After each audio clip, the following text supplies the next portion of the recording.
السلام علیکم ورحمۃ اللہ وبرکاتہ. وعلیکم السلام ورحمۃ اللہ وبرکاتہ. نحمده ونصلي على رسوله الكريم اما بعد فاعوذ بالله من الشيطان الرجيم بسم الله الرحمن الرحيم. وبالوالدين احسانا صدق الله العظيم.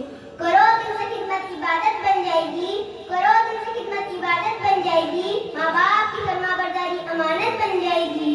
کہ ہوگا جس دن تمہارے گناہوں کا حساب، کہ ہوگا جس دن تمہارے گناہوں کا حساب، ماں باپ کی خدمت بخشش کا ذریعہ بن جائے گی.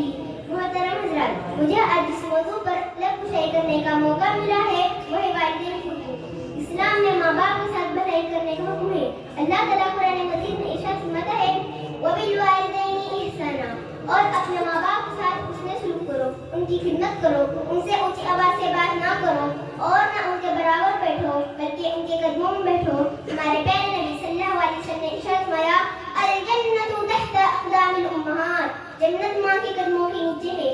ماں کی عظمت سے اچھا انجام کیا ہوگا؟ ماں کی عظمت سے اچھا انجام کیا ہوگا؟ ماں کی خدمت سے اچھا کام کیا ہوگا؟ خدا نے رکھ دی ہے جس کے قدموں میں جنت، خدا نے رکھ دی ہے جس کے قدموں میں جنت. سوچو اس ماں کے سر کا مقام کیا ہوگا؟ معزز سامعین، ہر مسلمان خانہ کعبہ کو دیکھنا چاہتا ہے، ہر مسلمان حج کرنا چاہتا ہے، لیکن آپ کو بتاؤں ماں باپ کا مقام اتنا بڑا ہے، ماں باپ کا مرتبہ اتنا بلند ہے کہ پیارے آقا صلی اللہ علیہ وسلم نے ارشاد فرمایا جو انسان صبح سویرے اٹھ کر محبت بھری نگاہ سے اپنے ماں باپ کو دیکھے گا اللہ تعالیٰ اسے ایک مقبول حج کا ثواب عطا فرمائے گا. کوئی انسان اگر 10 حج بھی کر لے، اگر ماں باپ ناراض ہو تو اس کا حج، اس کی نماز، اس کی عبادت کسی کام کی نہیں. اگر اللہ کو راضی کرنا چاہتے ہو تو پہلے اپنے ماں باپ کو راضی کرو. ماں باپ کو ستانے والوں، ماں باپ کی نافرمانی کرنے والوں، ماں باپ کا دل دکھانے والوں، ماں باپ کو رلانے والوں، ارے ماں وہ ہے جس نے 9 ماہ پیٹ میں رکھا، 3 سال تک گود میں رکھا، آپ کے چلنے سے لے کر جوڑنے تک، آپ کے سونے سے لے کر جاگنے تک، آپ کے اٹھنے سے لے کر بیٹھنے تک، جس نے اپنی زندگی کے ایک ایک لمحے آپ کے نام کر دیا. آپ کی حیات ابتدا سے لے کر اپنی حیات انتہا تک میرا لال میری جگر کا ٹکڑا کہہ کر اپنے پلکوں پر بٹھائے رکھا، اپنے جگر کا خون پلا کر آپ کی پرورش کی، خود بھوکی رہی پہلے آپ کو کھلاتی، رات رات بھر جا کر آپ کی حفاظت کرنے والی، آپ کروٹ لیتے تھے ماں کی سانس رک جاتی تھی، میرے لال کو کچھ ہوا تو نہیں، یہ احساس کرنے والی ماں ہے، ماں ہے، ماں ہے. اور جو بنا آنسو بنا آواز کے روتا ہے وہ باپ ہوتا ہے، جو بنا آنسو بنا آواز کے روتا ہے وہ باپ ہوتا ہے، جو بچوں کی قسمت کی چھید اپنی بنیان میں پہن لیتا ہے وہ باپ ہوتا ہے. سچ ہے ماں رکھتی ہے 9 مہینے گوب میں، سچ ہے ماں رکھتی ہے 9 مہینے گوب میں، ہمیں پر 9 مہینے دماغ میں ہوتا ہے وہ باپ ہوتا ہے. جب گھر میں سب کے نئے جوتے آتے باپ کے گل میں گھس جاتے ہیں، جب گھر میں سب کے نئے جوتے آتے باپ کے گل میں گھس جاتے ہیں، جو کہ آنکھوں میں دوسروں کے سپنا سجاتا ہے وہ باپ ہوتا ہے.